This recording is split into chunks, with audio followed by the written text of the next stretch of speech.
Aí, pessoal, eu falei pra você, pé de limão Tahiti, tá vendo? Feijão catador, feijão sempre verde, não falta, feijãozinho maduro, com tostezinho, né? Aí os pés de limão Tahiti. Lá embaixo, como eu mostro no vídeo aí, é de outras laranjas. Banana d'água, mamão tem muito aqui. Mostrar pra vocês, aqui é o maracujá normal. Mostrar pra vocês o pé de maracujá que eu falei pra vocês que é do campo. Aí aqui, ó. Ó, já tá no arame aqui, tá vendo? Olha ele aí. Bonito tudo, né? Meti adubo no bicho, ó. Hoje já desoiei ele, tava saindo um olho embaixo. Aí.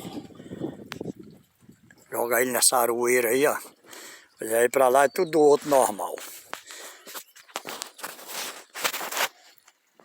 Manga lá embaixo, laranja.